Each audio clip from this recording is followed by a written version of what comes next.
Introducing the Dragonhunter, the Guardian Elite Specialization path for Heart of Thorns. Actually rates one of the highest for me for the original 9 for this expansion. There's something about the clarity and what it was aiming to do, the complement of its utility skills versus its new weapon, the clean, bold animations, how distinct it felt from what it meant to be an actual Guardian, that I really enjoyed. But it was kind of a controversial Elite Specialization in many ways as well. You know, a Guardian, this bold, brave guy on the front line, and now picking at people from the sidelines, dropping traps. Some people didn't like. They thought that that wasn't what they were expecting from Elite Specializations. And to an extent, I still don't know whether the devs have found their feet there. Whether they want Elite Specs to be big twists on the core profession or to be more logical extensions of it. There was also a bit of controversy with its name, the Dragonhunter. Christ, doesn't that sound lame?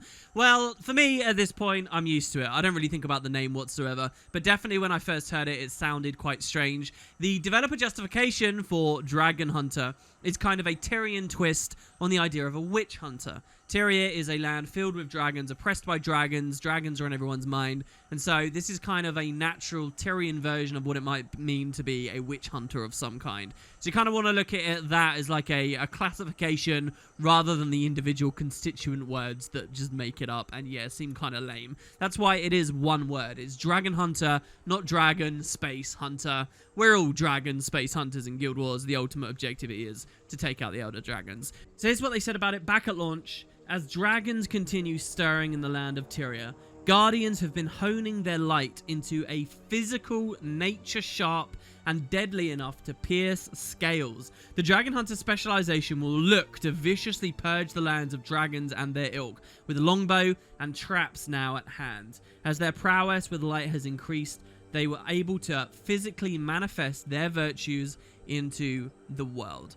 So the idea of this specialization is kind of an extension of big flat damage power, and in recent years for Guild Wars, most Guardians, if they're playing high-end PvE, do love to tech Dragonhunter. Dragonhunter has some crazy damage modifiers on it. Core Guardian on its own already had a lot, but you complement even more on Dragonhunter with incredible trap damage and insane stuff. The idea of being kind of a ranged dude that plinks away with the new weapon isn't used so much in PvE, but does shine in World versus World and does shine in PvP. And I enjoy the playstyle of Dragonhunter, I really do. I think it's really well rounded, and I'm excited to show you guys the various parts. So let's start off, I suppose, with the Longbow itself. There's a lot to get at with this weapon, and Guardian already kind of had a ranged choice before Dragonhunter was added. Let's glide down here. That was the staff, but that was more of a supporty thing, and it wasn't necessarily great with actually having high impact as far as damage is concerned. And then Scepter, which was also ranged and also had some pretty good damage, especially on its symbol that you could cast from far away, was also kind of stationary. This is much more single target, much more precise, and even has some good CC and AoE potential in it too. So let's roll through. Looking at the items that were added for the Dragonhunter, the bow itself is called Wielding, and you guys can see it here. And as you can see, it's kind of golden, right? And you can see it's kind of adorned with these draconic-looking images. I think they could have gone a bit further with this. The golden color theme is interesting to me because I always think of Guardian, and DH stuff is very blue. You're going to see most of the animations from Dragonhunter here, very blue-oriented. So it's kind of like you want to like dye a set gold. I don't know. Anyway, so that's that. And then also the arm that's holding this bow is actually Dragonhunter as well. The Dragonhunter gear is the Dragonhunter's gauntlet. It's not a helmet, it's not shoulders, it's the gauntlet here, which again you can see like this big dragon face on with these horns. At this point with Guild Wars 2, there's so much dragon themed gear. Like if I type dragon into my headpiece, look at all these different dragon themed headpieces that we can take now. But the gauntlet is still there for Dragon Hunters as they actually build the specialization itself. Looking over at the rune that was added, it has huge amounts of synergy with this particular playstyle. As you can see, its power, its ferocity, so extremely aggressive, and the T6 is apply 5 stacks of might for 8 seconds whenever you place a trap. Traps being the new category of skill Dragon Hunters will get access to. So Rangers, as soon as Heart of Thorns came out, could actually benefit from these Dragon Hunter runes too. And similarly, there is the rune of the Trapper already in game, which gives you stealth and super speed. So I do want to just give an honorable mention. Wow, I think that they're crafted so we can't see them. But runes of the Trapper, I want to give an honorable mention because it kind of gives Dragon Hunter stealth. and stealth on a Guardian is a crazy idea. The problem with Trapper runes is the rest of their stuff doesn't really synergize. Like, it's Condi, and you can play Condi Dragonhunter, but Condi Dragonhunter traps is an even weirder mix that I don't really think has much of a place. But nonetheless, Dragonhunter runes, they basically mean if you're using the new classification of utility skills, you do a lot of damage and you get a lot of victory out of them, depending on your format, of course. So anyway, let's roll on through with the Longbow. First, our auto, very simple. There's no chain here. There's no flip overs here. It's just puncture shot. Fire an arrow that can bounce to enemies behind your target. If an arrow hits a second target, then all enemies struck are crippled. So this is actually a very strange interaction that I've not really paid much attention to before. First of all, it says bounce, but only bounce behind. If you think about Thief, they have a bouncing strike, but that would just go in any direction. Does this really only bounce from behind? And here's the thing. When I hit this Stalker in front, will it not be crippled until the Tormentor is subsequently hit? Therefore, if the Tormentor dodges, he can save his ally from cripple. Let's have a watch. Looks like that might have happened, actually. Or is it just cripple on... Yeah, cripple refreshes only when the second hit lands. That's really crazy. So cripple is really nice here. We're actually going to get completely blown up. By the way, I don't actually have a build set up here. I've turned off most specializations and stuff to clean up the synergies. So actually going to be quite weak while we demonstrate these builds. Hopefully we can get this rally. Okay, good. And let's flee. I'll try not to use too many animations until we've actually properly talked about them. But yeah, so that's actually kind of interesting. Cripple, though, is very nice on an auto attack for range because you want to be able to maintain that range. And you're going to see that Dragonhunter, if there's one one condition that really defines this specialization, it's cripple. There's cripple everywhere. There's trait synergies with cripple. It's actually kind of nuts. And you can tell why, because the idea is to be kind of this guy that hides in trees, snipes people down, and so on. This is actually one of the earliest announcements, by the way, and therefore some of this footage you've been seeing is from the early trailers of Dragonhunter that many of the other elite specializations never got to enjoy. Next, we've got True Shot. Now, this is kind of the defining skill of the weapon set. You'll notice here that Puncture Shot is 1200, and everything we're about to see is 1200, right? A pretty much standard range for what we would expect from a range spec. However, True Shot is 1500. 1500 is rare in Guild Wars 2. It was actually a recent enough patch that bumped this to 1500. That's going to have some trait synergies and stuff in a second. This is basically a mini snipe. That's the best way I can describe it. Check it out. Charge up energy, creating a powerful attack that pierces through your targets. Now, that will pierce through 5 people.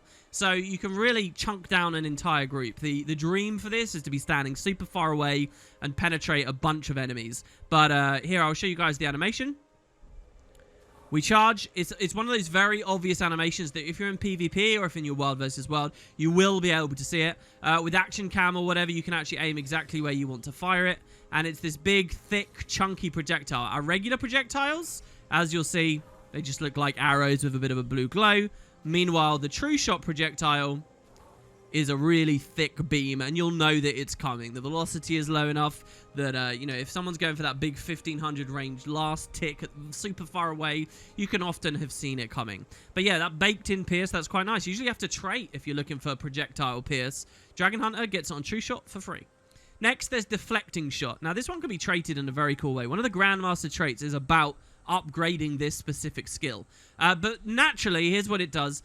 It fires a missile that blinds enemies, and it blocks other missiles. So if a kill shot is coming towards me, I can throw this out, and it will get rid of it. Very similar to how we saw the skill 2 on Hammer for Scrapper in that recent video. But yeah, so this is just a bit of blind. It's kind of like if you're used to playing Guardian, you run around on sword a lot, you're relying on that sword 2 to throw out a quick little blind and save you. Well, when you're on Longbow, you kind of have an equivalent. It's Deflecting Shot. Once again, this thing pierces. It will go through multiple targets. It's 100% projectile finisher as well, and you'll actually see there's a lot of that. 20% on the auto, 100% here, 100% here. But what's really cool is the way that we actually trigger this. So here's, first of all, what the projectile looks like. Just a quick vroom noise, and we get a nice little sound effect there. But here, you'll see, instead of like True Shot, which just fires away or goes to my target, deflecting is kind of like what we would classically call a skill shot. It's a ground target. We actually aim where it is, so you get the special icon here. And what it means is if I'm running forwards, I can Deflecting Shot behind me. That won't cancel itself, it will just go. So this is a great flee mechanic, okay? You can be running full speed in one direction, and still, like we can practice it here on this Thrasher. This Thrasher's charging towards me, and I can throw behind me, And if I actually aim it properly, there you can see why I gotta say skill shot to a degree, we can actually hit him with it. And that will throw some blind that means he won't be able to interfere with us too much. So that's really nice. And here we can show it again. Once again, just like I've mentioned with so many of these other Heart of Thorns specializations, the whole remove projectiles coming at you side of it, I don't often get to play into. But obviously, if you're a really good Dragon Hunter, then you're going to look into that. Definitely a bit less in PvE, though. We'll come back to this skill when we look at the trait. Next, you have a symbol. So remember, we are a Guardian. You get symbols on everything. So the symbol for this weapon set is the symbol of energy. Very recently buffed as I make this video. Symbol. So this will be a ground-targeted pulsing thing. Fire a slow, arcing arrow that explodes on impact to burn targets and sear a symbol of energy into the ground. So there's multiple things here. There's like the impact and the damage there. Then there's the symbol as it rolls through. So I'll show you guys the animation. We'll cast it right over here towards this torch. See, again, we get a nice animation here. Once again, this is something that we can be running away and we can throw it behind us. Here we launch, we aim to the side, it arcs, it lands, and here's the symbol. I actually really like the symbol. The idea of all the other symbols, that they just magically appear at a location, I've never liked as much as the idea of this, where you can actually see the symbol coming in projectile form as it has to be placed somewhere and can be mitigated in projectile form before it comes down. I like that idea a lot. So the buff with this recently is the velocity, so it actually moves through the air quicker. If you want to cast that max range 1200, for many years in Guild Wars, that was very tricky to do because it would go so slowly. You know, the Raptor's going to walk away or whatever. The Mordrum Guard's going to patrol. But now it moves with some real pace to it. The boon, symbols obviously give negative effects to enemies and positive effects to us. We get different boons. You know, you might be getting Fury, say, on swords. You might be getting Might from Scepter. This one's actually giving us Vigor. I'm not actually sure how much this really gels with the rest of the idea of Dragonhunter. Dragonhunter is definitely flighty, so dodge rolls and evasion I can understand. But the idea that you kind of have to linger in your symbols so that then you can dodge away a bit, I don't know in practice how much I ever really look at the vigor on that. But, you know, if somebody or something is coming close to you and you want to cast it here to stand in it for a second, then it's pretty good vigor uptime, right? Like, the symbol just ended. We've still got 10 seconds left, and this cooldown's on about 10 seconds at that point. So, you know, and that's with no concentration investment necessarily at all. So that's the symbol for this set. And again, remember, there's a ton of traits across Guardian that will affect symbols. You can make symbols bigger. You can make it so that your symbols trigger your F1 passive more regularly. You can make it so that your symbols heal. You can do an ungodly number of things with symbols. In fact, there was a bit of a symbol update recently too. I don't really think it made me look at Longbow in any different way. But you can have fun with that, making like big healing symbols of energy on Longbow. You're a Guardian, you can do these things. Then finally, we have Hunter's Ward. This is the skill 5. If True Shot isn't the defining skill, then this one is. This is a massive AoE. Form your arrows into a barrier and deal damage at the location. So, as a regular Guardian, you have like Hammer, right? And the Ring of Warding, or you have Staff and the Line of Warding. You can prevent people from moving through barriers. Well, that fits very well into the idea of Dragonhunter, this flighty kind of hunter-style character. So that's what they gave you on Longbow. Check it out. Here's the Hunter's Ward, and you'll see this beautiful ground target with the 3 arrows pointed inwards. Now, this will look different depending on if we hit a target or not. So here, I'll just show you what it looks like. Bit like Barrage for the Ranger, right? We kind of barrage an area, but it doesn't do very much. It's like bits of damage and bits of cripple. And then the final impact, it explodes, if you saw there. The explosion at the end does big damage. And if that big damage at the end, that last hit, doesn't get dodged by your enemy, then it will summon a ring that locks someone in. Quite often in Guild Wars 2, you get these massive tooltips to describe quite simple looking animations. The reverse is kind of true on Hunter's Ward. There's a lot going on with this, and the tooltip doesn't really show you very much. But here you can see it says maximum number of barriers 5. Basically, this AoE, this radius that you can see when I cast it again, every target that's in that, when the final explosion goes off, if they don't dodge, then they all get their own separate rings summoned. So the more AoE you get, the better. So here, I will show you on just this Thrasher. Hopefully the Thrasher doesn't move out. It gets crippled, which holds it in. Then you see the explosion. Look, now it's caught in this little ward. And it tried to walk towards me, and it got knocked back. And it tried again, and it got knocked back. So the wards last a long time. And you can summon 5 of those at once. So that's actually really strong. It means you've got 2, well, when we look at traits, you've got a lot of hard CC on this main set on Longbow, right? And a lot of opportunities to try and get yourself away. So I do like Longbow, especially when you play really aggressive. You get the big hits on Hunter's Ward that then lock people into a true shot that you follow up with, or simply dropping a symbol of energy and then Hunter's Ward, so they're locked onto the symbol of energy while they're doing that, is a very cool combo. There's like a lot of self-synergy within this set. You can deflecting shot people for free while they're in there. It's really, really brilliant. So there you go. That's Longbow. That's how Dragonhunter Longbow works. And it does, I think, quite successfully fit into the established repertoire of Guardian weapons, because it accomplishes stuff that Scepter couldn't hope to, you know? And same with Staff. Staff is another two-handed kind of range thing, but Staff is so differently geared that Longbow really has stuff that it can offer.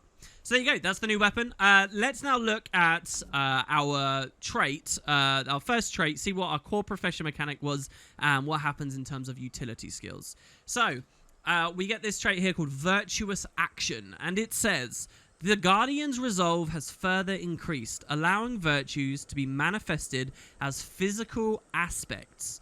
Gain access to traps. So as I make this video, the developers are adding downsides to various elite specializations so that they're not just pure buffs, right, and pure upgrades. It's interesting because Dragonhunter kind of still exists in that place. It doesn't really have, you know, necessarily a downside. There's actually great core guard builds anyway, just because the other established lines for Guardian are really, really strong. But you don't necessarily have a hard and fast trade-off for picking this up. It will change your virtues into different skills. So on core guard, our Q, our E, and our 3 here, for me, for my binds, would not look anything like this, okay? Our virtues have changed, and they have become physical things, and that's kind of what the flavor text was talking about at the start. While before you would kind of just pop your F2 and it would just, you know, give you an instant effect, now it does something much more tangible in the real world. When you pop your F3, instead of just getting Aegis, you will create a physical thing. So let's roll through them. What have our virtues become? Well, they're all still called the same thing, okay? So you've still got the virtue of justice, resolve, and courage, but instead it's the spear of justice, it's the wings of resolve, and it's the shield of courage, okay? So, spear, this is probably my favorite of the 3. This thing's fantastic. Pull all, so it's actually 2 different skills. There is Spear of Justice and then into Hunter's Verdict if you land it. So I'll just show you. I'm just going to press F1.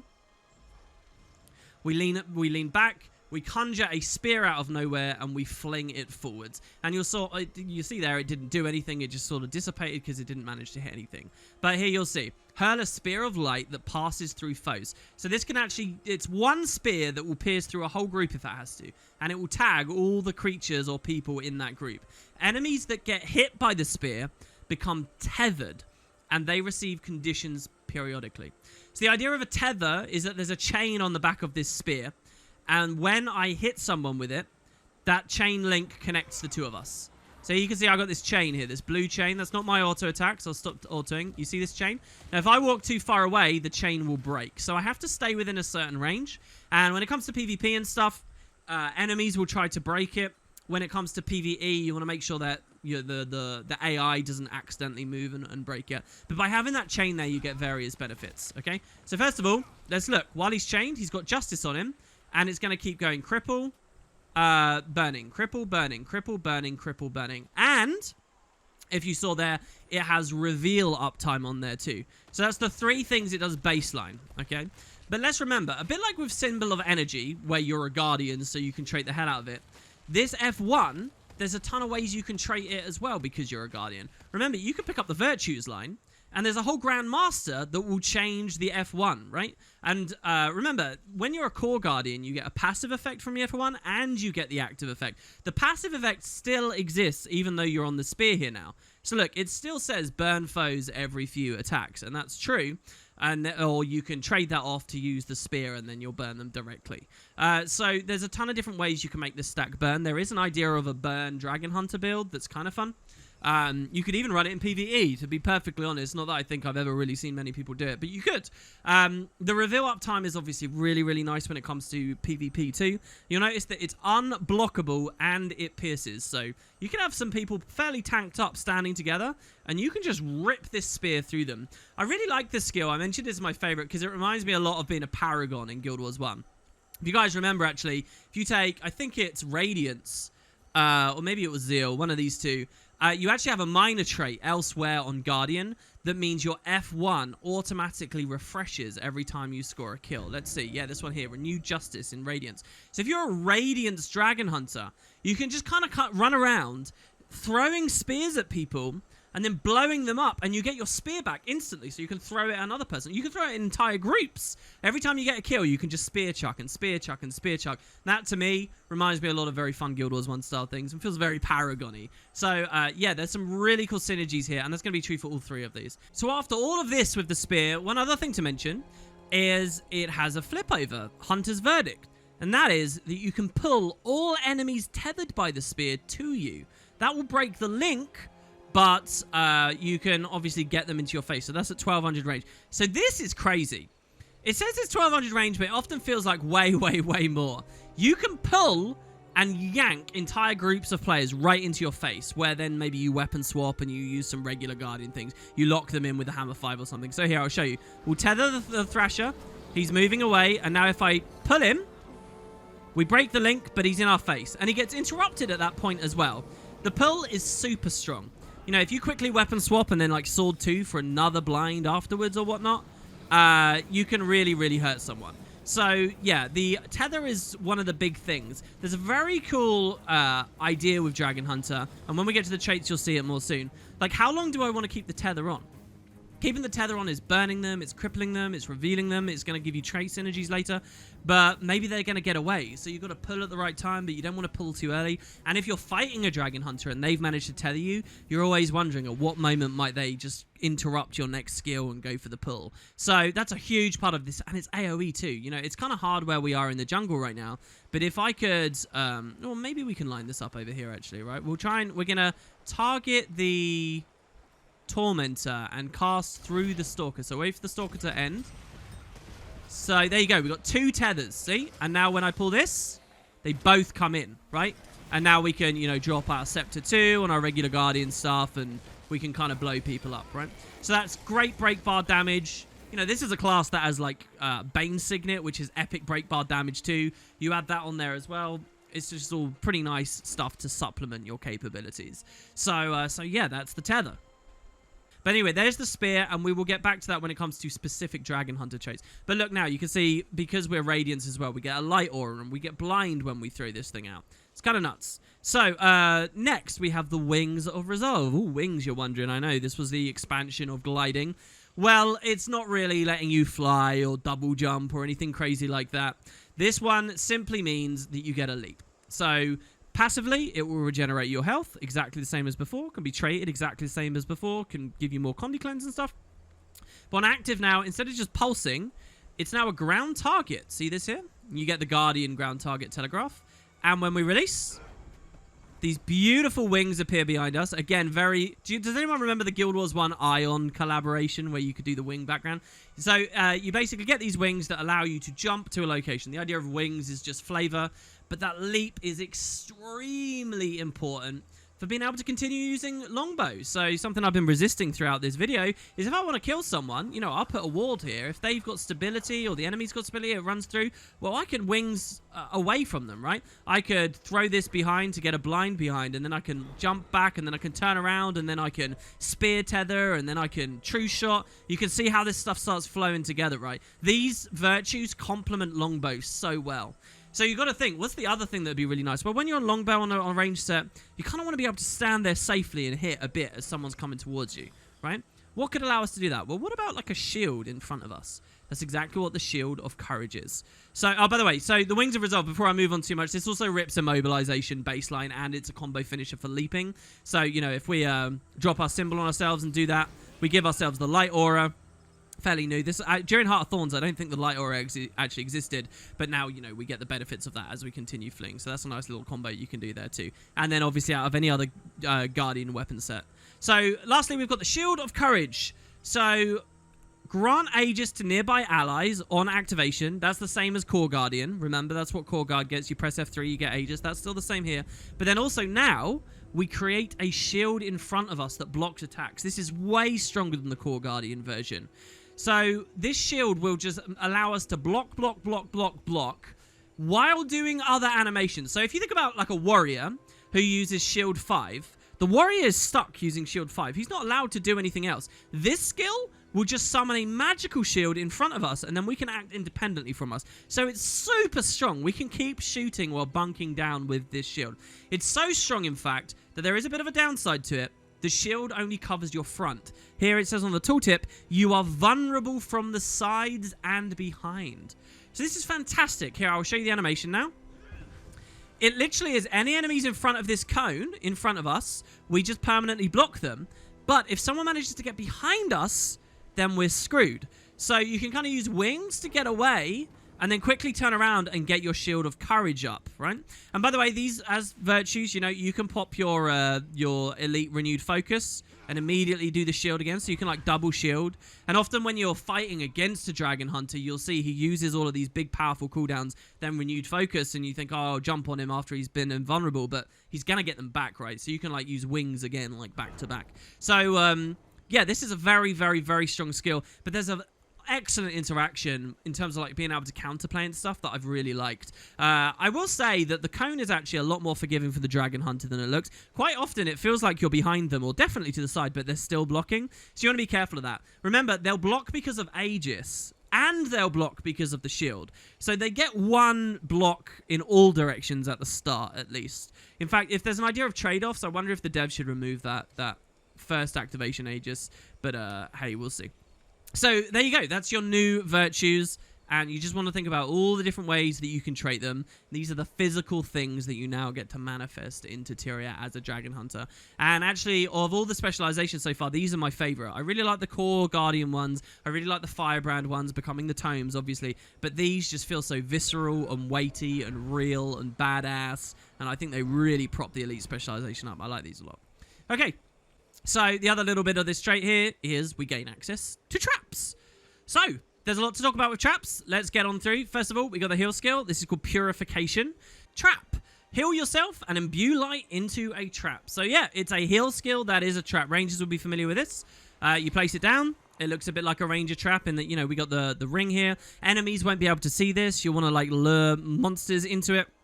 And your heal is reliant on this. So, just like with Ranger, when you place the trap initially, you get a tiny heal of just 1,000 health, you guys can see there. Remember, we're a low vitality class, so that is proportionally actually an okay-ish amount, but it's a tiny heal, right?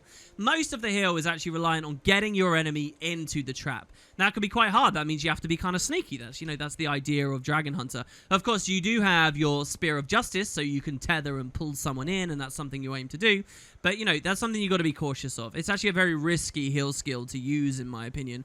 But should they trigger it, enemies that trigger it will be damaged just a little bit. They'll get blinded, which is really nice. And then the light will return to you for a second heal. So that idea of the light returning to you, basically the point is that if I place this trap here, and now I climb that tree, and I start shooting someone from the top of the tree, if they walk through the trap trying to climb up the tree, it will still heal me. The light will form there, and it will come through. Here, I'll show you. Okay, so I'll put the trap here.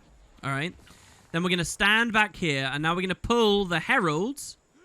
Hopefully I wasn't out of range there. Through the trap, and watch the... Oh, I broke the tether. It's fine. He's going to walk through. Ready? When he goes into the trap, there, you see this light. And the idea is that we get healed from there. I thought there was actually an animation where the light literally came to us, but I guess it doesn't. So, yeah, anyway, it's a risky heal, but the blind on there, the damage really is pretty irrelevant. I think the devs might have been struggling with this particular skill, to be honest. They knew they wanted to do all traps, but how do you make a trap heal really work in an interesting way? Well, this was the best that they got. You get a bit of regen on there as well. Next, Fragments of Faith. So, we've got 4 utilities here. Lay a trap that deals damage and unleashes multiple fragments into the area when triggered. Each fragment grants Aegis to allies as long as they don't already have it. So this trap does damage if it's activated, as many of them do. So you can kind of stack a ton of traps up as a Dragon Hunter, bait people into them and blow them up instantly. That's one thing I have to say about these skills. There are definitely really funny Berserker Scholar variants where you just create this ungodly damaging location that instantly blows people up. That's actually kind of against what ArenaNet wanted for Guild Wars 2. In Guild Wars 1, that was very much possible, and they said that was a bit too cheesy when it came to 2012 and vanilla. So when you look at the Ranger traps, they're all like condition oriented generally, and that's because the devs wanted people a chance to react. These days, when it comes to Dragonhunter, that's not true at all. You want to global someone that you're not even looking at, then drop a whole hive of these traps and you'll see. But here's the first one. This one actually isn't one of the most aggressive, but you know, there's a good amount of damage on there. Almost 1,000 for our current setup. And what does it do? Well, we give ourselves stability. This is kind of a defensive trap. It's a stun break. So the idea of this one is not actually to have it prepared necessarily. I mean, you can have one prepared and then get your cooldown back and now fight someone. And you'll trigger them into the first, and then, you know, you get the benefit of it. And then they'll, like, stun you, and then you drop the other one as a stun break. And that's, like, the highest value way of playing with this. But it's defensive in that it will splay out all of these little bits of light that work as pickups. It's a bit like how Engineer used to work with the med kit, being able to drop med packs everywhere. It's pickup-based gameplay, and I really like this stuff. So here, I'm going to place it on this guy. And if you look here, there's now all these little shards here. And they've got little shields written on them, drawn on them. And when I walk into it, I get Aegis. And now when he attacks me, I'll block. And this is true for all my allies too. There's one here, there was one here. They've now dissipated. They only last a little while. I actually think that this skill would be a lot more interesting if they lasted longer. But that's the idea. So you get lots of little packets of Aegis that you can play around with. And obviously there are other traits across Guardian, like every time you block with Mystic Rebuke, do a little bit of damage or gain retaliation and things like that. We're going to see a Dragonhunter trait to do, well, a couple of Dragonhunter traits to do with blocking as well. But in general, I kind of wish that these had a little bit more to them. I like pickup-based gameplay, but maybe we need more shards. Maybe they need to last a little bit longer. It's not that exciting as a trap to me, but it's a nice one. And we're going to see a trait that casts this automatically later too. But hold on for that. Okay, so that's Fragments of Faith. Next, this is a fun one. Procession of Blades. Look at that nice, clean, clear tooltip. Set a trap that whirls around and damages enemies when activated. So this is 10 packets of damage. And it gives us free Fury as soon as it triggers. Now, if you're a Guardian and you're running meditations and you're taking meditation traits and stuff, you're not really hard up for Fury. You get Fury from various symbols and stuff. But Fury's nice. The 10 stacks of damage is kind of nuts. And look at that. It's 3,000 damage there on the tooltip before crits and stuff. So I'll show it to you guys. We place the trap. Down it comes. And it spins, spins, spins, spins, spins. AoE. We just did half the health of that guy without doing anything, really, to stack any damage modifiers or casting any other animations. It was just the Procession of Blades. Procession of Blades is brutal. Obviously, because there's lots of packets of damage, you want to be careful about retaliation and stuff. But also, it like shreds through, you know, through Aegis. And it shreds through, say you're fighting against another Guardian and he uses Focus 5, right? You're just going to muller your way through any of those defenses with all these little hits and just do so many. And again, it's one of those things where if you cast a Procession of Blades, you sort of prepare the area, then you lure something over. By the time you've lured it over, you might be able to do 2 of them back to back. And it's just so deadly. Brilliant skill. I kind of have always wanted in Guild Wars power traps, and Dragonhunter is what gives them to us, right? So next you got Light's Judgment. So this one's interesting. Lay down a trap that creates an area of pure light that reveals enemies and pierces their armor. So this is an anti-stealth trap. Kind of fun. And you actually see like a whole mechanic in World vs. World kind of around that. It's not our only source of reveal. Obviously, we've had some on the spear as well. But this one's quite simple in that it's kind of setting someone up to die later. Here we get swiftness. You'll notice we're getting a boon each time. Fury on this one, stability on this one. This one's going to give us swiftness, which really is pretty much irrelevant. But here, we'll place the trap. We'll pull this guy into it. And you see we get like this light collapses in and these beautiful waves and it pulses, pulses, pulses. And what's kind of cool about this is you get 20 vulnerability. So not only is he stuck, he's revealed and he can't, you know, necessarily stealth disengage, but he's got 20 vuln. So now imagine that we put the Procession of Blades and Light's Judgment down. We're going to have 10 hits of damage onto a 20 vulnerable target. Jesus Christ, what even hit us there? We got chunked from like a million miles away. That was insane. So, yeah, these two combo together really well in terms of like just trying to ambush someone. But that's not all. We do have one more. And this one's very, very cool. This is actually probably the strongest of the lot in terms of being meta when it comes to competitive formats. It's called the Test of Faith. Lay a trap that creates a ring of weapons that punish enemies that attempt to cross the threshold. So this one, unlike this trap, the Procession of Blades that constantly passively does damage, this one just makes a ring that does basically no damage. It does a bit of initial damage. You'll see there, 849. But after that, it just sits there doing nothing. The only way that it hurts people is if they try to cross the ring. So you might think, well, why is that so good, WP? Well, here, let's first check out the animation. I'm going to place it down here. This Thrash is moving away, and I'm concerned this other player is going to mess us up. Okay, so we put the trap here. We want to pull him in. So let's pull this guy, and hopefully he comes towards me. He does. So here's the ring. And you'll see, it's just sitting there. It's not doing anything. But look at the health of the monster here. Did you see how we hit him for 9k? And we hit him like multiple times as he went through? It's insane damage when you cross the threshold, okay? And here's what's so beautiful about it. Imagine that you've just walked into a procession of blades and a light's judgment. You're getting shredded to pieces in this little section. So you want to get out of the section. So you try to walk out, bam, straight into the line and killed by the Test of Faith. So that's the idea of Test of Faith. It makes it scary to even leave the traps, right? So you have to like dodge out, right? And you can dodge through it. The thing that's really nice about this competitively, right the way up till now, as I make this video, is even if you're not going for like a really silly trap playstyle where you're trying to blow people up, this is just good in any old fight, right? If someone's fighting you, you just drop it and then you just like kite around like this. If someone's trying to follow you, you just sort of hang around near your own wall and they'll just accidentally keep triggering it over and over and over and over again. You don't really have to do anything too much more special than that. And on the back of being able to double cast, so, you know, you don't have to go into these really silly gimmicks. This is just strong. Especially consider this. What if you're in a regular fight and then you Spear of Justice pull him through 2 ticks, a bit like we did with that monster? What if you're on Hammer on your other set and then you knock him back through another load? And what if you're on other CC, which we'll get to in traits soon? It's just a very, very, very strong skill. And the cripple is nice as well. You know, they get activated, they get crippled, and there's some combination of being crippled and near the wall that's really scary because you think you're just going to get multiple ticked by it over and over and over again. So this one's very fun, very strong. Don't underestimate it. I know that Procession of Blades looks stronger and stuff, but really the Test of Faith is where it's at. So that's all of the regular utility skills now. And the heal. Finally, we have the elite. We do get an elite trap, and, well, what's the last thing we might like, okay? We've got lots of damage, we've got lots of vulnerability, we've got one way of punishing people who tried to walk out. What else do we need? Well, some kind of CC would be really good. Well, here you get it. Dragon's Maw. What a brilliant idea, by the way. First of all, the idea of a dragon-themed elite for the Dragonhunter. Lay a trap that pulls enemies and creates a barrier that holds them in. So the boon this time is might, and it's 10 might. That's a huge amount of might. Now, if you remember Dragonhunter runes, they gave you 5 might per trap. So you could drop these, someone would get blown up. But the Dragon's Maw already is giving you a hell of a lot of might, like so much. It slows the target, so if they've gone into lots of these, they'll be crippled and slowed at the same time, so they can't even heal themselves necessarily very easily. But it creates a wall. Similar to the ring from Test of Faith, this will create a wall just like our Longbow 5. So our Longbow 5 is a lock-in, and here's Dragon Maw, okay? As long as this guy doesn't kill himself on our Test of Faith here. All right. So here, we're going to Dragon's Maw. Let's see how it looks.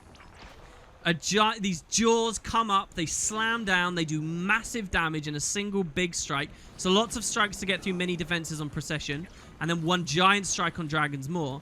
And then, oh god, he's actually was sitting in his toxic stuff a little bit too much here. And then the Dragon's Maw will lock them in. It's like you've got a ring to hold people in on the Longbow, and you've got a ring to hold people in Dragon's Maw, and you've got hard CC on Spear of Justice. There's a lot of that on this build, and if you chain them together, you can do incredible stuff. So that's the idea of Dragon's Maw. Just one giant, massive hit that you don't want to hit. And if you, after you've been chunked like that, it's going to hold you into the effects of all of the other traps. You might think, well, Dragon's Maw doesn't have synergy with Test of Faith, but it kind of does, because the Dragon's Maw will knock someone back if they try to dodge. So just like with Ring of Warding and Line of Warding for core Guardian stuff, people can't dodge roll through this. Enemies can't dodge roll through this. So they try to dodge through the Test of Faith so they don't take damage, but they hit the ring from Dragon's Maw, get their dodge interrupted, and do take damage and fall back into the procession of blades anyway, okay? So, like, this combo of these three placed all together, it's nasty. It's very, very, very nasty. It is on a long cooldown, but the amount of time that the trap lingers on the field, I think, is long enough to even double cast this one as well. To be honest, I'm not too experienced on using dragons more. And I'm pretty sure it does work that way. Only because I love Renewed Focus so much, right? Renewed Focus is just so powerful with these new virtues. But still, so there you have it. Those are the traps. That's how they work. And I really, really, really like this setup here. I'm very glad that Guardian got this, right? That Guild Wars got this, the idea of power-oriented traps. So, with all of that said, that's most of the new toys and things. Now all we really have to look at is what exactly our traits are doing. So let's roll on through, and we're going to start by looking at the minors. First, we have Defender's Dogma. This is a weird minor that I actually think is one of the worst parts of Dragonhunter in terms of just pure design at the moment, because it's so strange. It's a double trait, first of all. So let's look at this. Blocking and attack causes Justice to reach its maximum charge, and it reduces the cooldown of Spear of Justice by 3 seconds every time you block. So remember, our F1, this is what we're looking at, the Spear of Justice, has two sides. It has the regular Guardian thing of whenever we hit someone, it's building up charges, building up charges. You know the fire on the user interface? We have barely any fire right now. But if we attack a couple of things, the fire will grow. And then eventually once the fire is... Like, if I hit this tropical bird here, we should see the fire grow a little bit. It should work against ambience. There you go. The fire's growing. And then when this goes all the way up with its maximum charge, our next hit will burn. Okay? So what this passive is saying is if we ever block, our fire is instantly maxed out.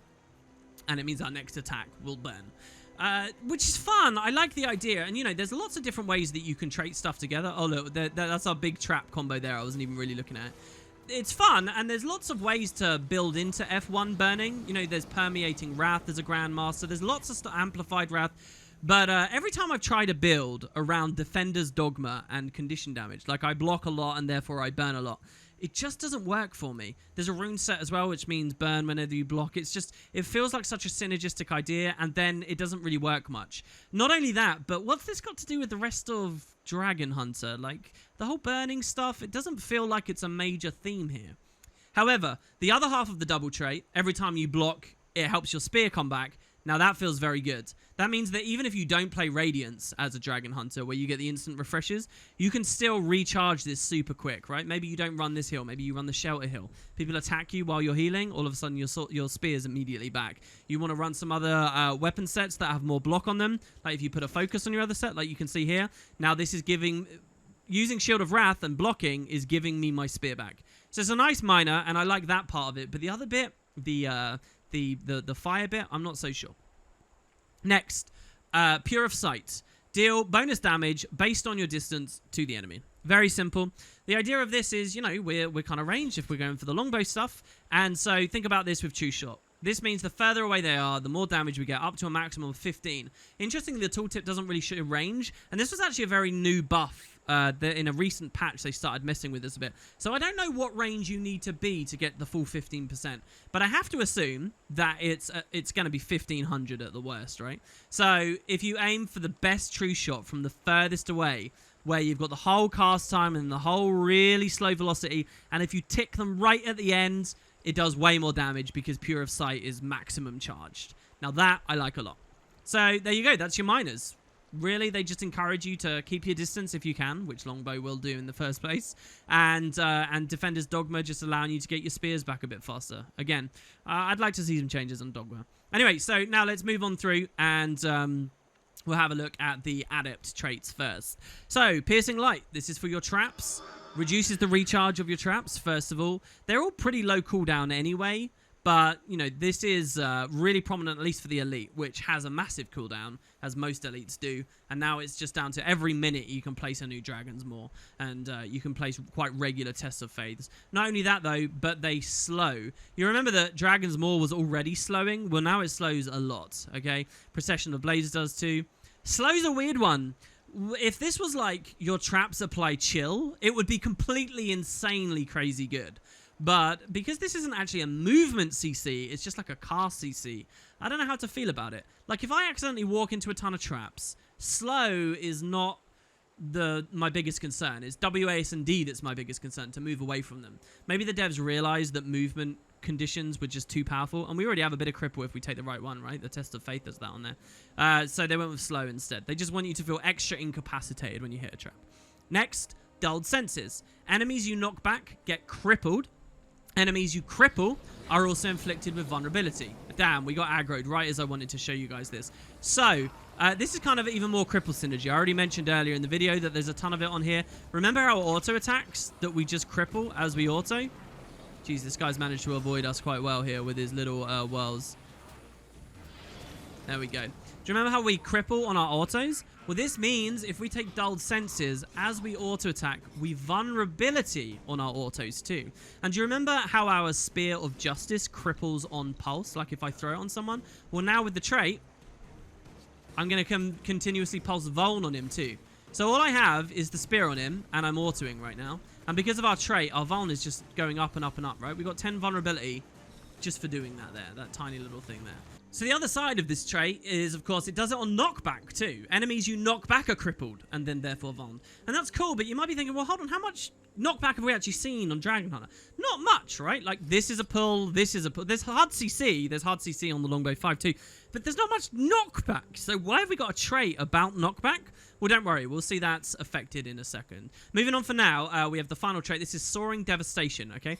Now, the bottom line, if we would go bottom line, these are all about augmenting our F abilities, okay? A bit like how the Grand Masters in Virtues are all about augmenting our F abilities. It's the same here on the bottom line. So our first choice in the lineup is Wings of Resolve, okay? So our F2, Soaring Devastation. This is actually a double trait, but it's about the F2, so check it out. First of all, Wings of Resolve are better in that they deliver an attack upon landing.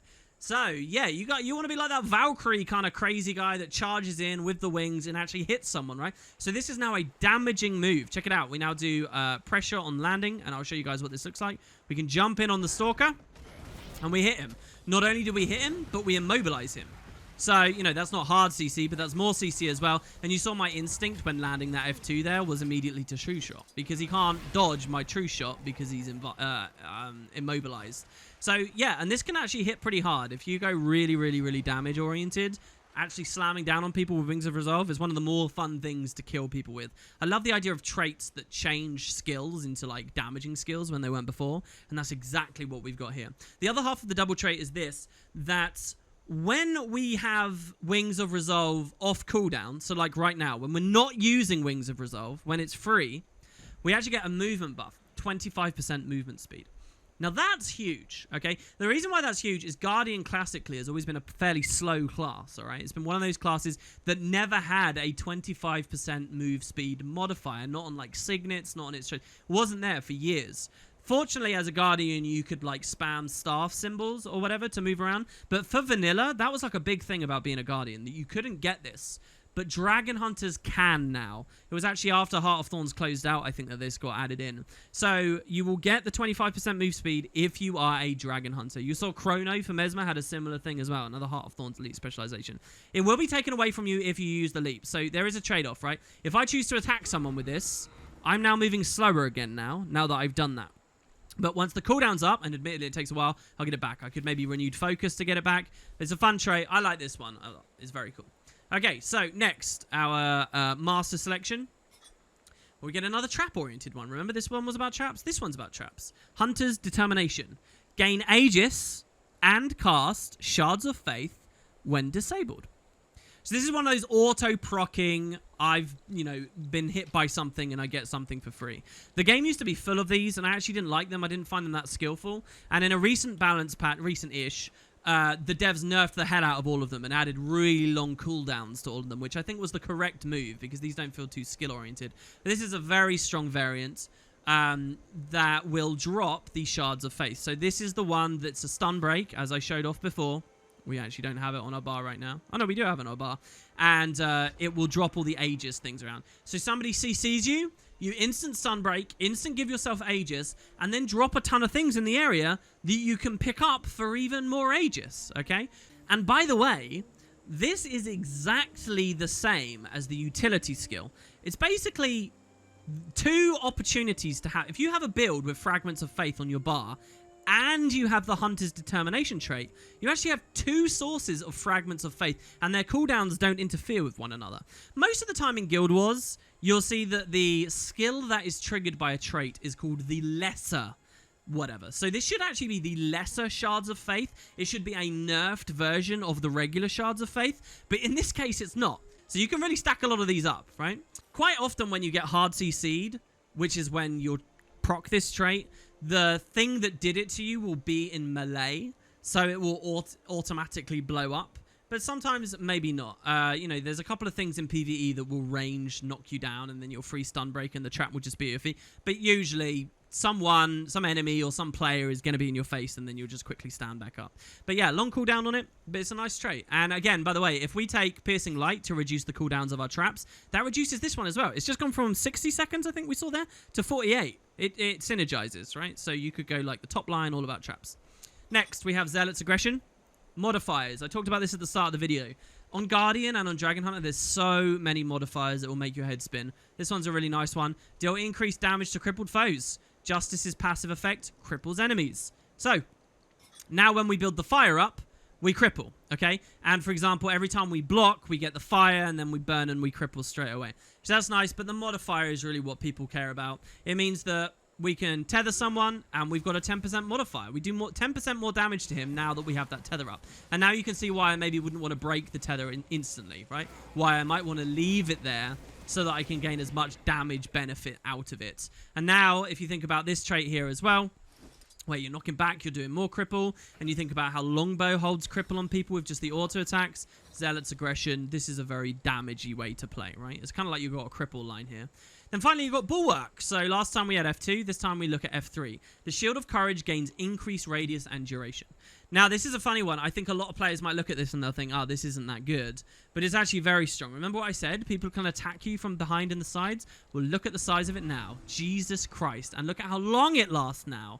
Look at how much I can just be sitting here, bunked down, just like shooting and hitting people. Amazingly strong. So I really like the visual difference here, right? Like Wings of Resolve is a cool trait, right? And that you can sort of jump in and do the extra damage, but the animation doesn't feel very different. Here the animation does. It feels really big, right? I love the idea of going all bottom, and now these are all like turbocharged. I like the idea that they could have updated the icons for them too, but hey. All right, and then finally we have our Grandmasters. These are the big traits. Let's see what we got. First of all, Hunter's Fortification. We remove conditions whenever we block attacks, and we receive less damage when we have no conditions on us. It's not really that interesting, to be honest. You would have expected it to be something trap-oriented, since these guys have been.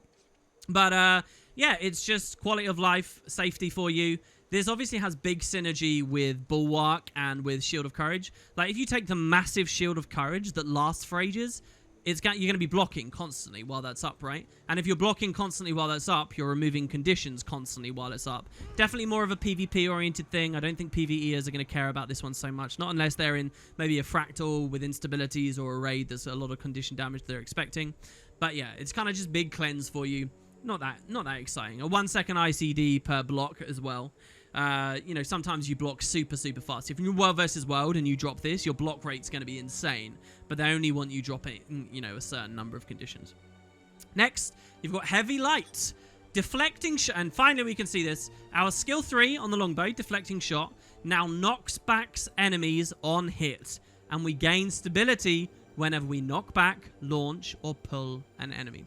So this trait's insane. This means that you have on every 10 seconds, this is a fast recharging skill, a knockback that you can use in any direction very quickly. Just fire out as something. There you go. We interrupted that big animation from that guy there. And what it means is a big part of being a good Dragonhunter in the competitive formats is you can chain CCs together. You can chain your Shield 5 into a deflecting shot, into spear pulls, into Dragon's Maws, whatever you like, right? And this comes up so regularly. It's like the thing to play with. And the more that you juggle a player around with crowd control, the more stability you get. It was a really fun playstyle that was extremely strong for a long time. Kind of overshadowed by Hollowsmith as I record this video right now, which kind of does the same playstyle to an extent, but better. in terms of juggling CCs and just keeping people bounced around while you blow them up.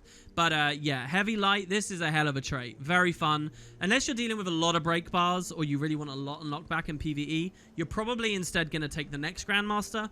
But still, I like this. And I think that's something I just enjoy about Dragonhunter in general, that so many traits like affect skills in very direct ways. That's fun to me. That's always been fun. So finally, Big Game Hunter. Oh, what a good trait name. This is your PvE trait, everyone. You're going to love this. I already talked about how you can get extra damage out of cripple, which means that, you know, holding the tether's good. Check this one out. Striking an enemy tethered by your Spear of Justice will vulnerable them, and you get 20% more damage just for being tethered. 20% on top of the 10%, on top of all of the other vulnerability that you can do here, on top of the other modifiers you can get, like 20% while you have Aegis on you. Imagine that, right? Imagine tethering someone as they come into your procession of blades, as they come into a giant greatsword burst or something. Does that sound like crazy damage? It should, because it is. What Dragonhunter can accomplish with Big Game Hunter and some of the other modifiers elsewhere on the class is some of the highest burst damage in the game. It's insane. If you have someone giving you quickness and, you know, max might and stuff, you go to town with this tether and Big Game Hunter on, it's crazy. This trait is actually twice as strong today as it was when Heart of Thorns came out. It used to just be 10%, but they've doubled its efficacy since Spellbreaker got a similar thing. But they wanted Dragonhunter to be the best at it for damage. And it is. Big Game Hunter. You see some massive dinosaur out in the jungle you want to take out, you're going on a hero point train like these guys are, Big Game Hunter will see you through. You're going to throw this out, and you're going to hit them hard. I wish I had like a different animation on the tether for you for this. But now, you know, you just really, you can feel it. You can feel the weight of your hits going way up. Stack a couple of symbols while they have the tether on them. Run radius, so every time someone dies, you can just throw another spear out. Now we're talking about that spear chucking playstyle I was talking about before. It's hard not to love Big Game Hunter. Obviously, in some formats, you need more quality of life than just damage. But it's huge vulnerability stacking for yourself too. It's great. What a fun GM. And that rounds out the whole class, really, there, guys. That's what Dragonhunter is all about. It's about hitting hard. It's about being flighty. It's about playing with traps, playing with Longbow, juggling CCs. And it's very cripple-oriented, cripple and vuln-oriented, which is something I'm actually only really learning a bit more about when I went in depth with it on this video with you guys. So there you have it. That's DH. I hope you guys enjoyed. Thanks very much for watching. We only have 2 more elite specializations for Heart of Thorns to show off, and Daredevil might be the next one of them. So I'll see you guys for that. Thanks very much for watching. Let me know what you think. And I'll see you on the next one.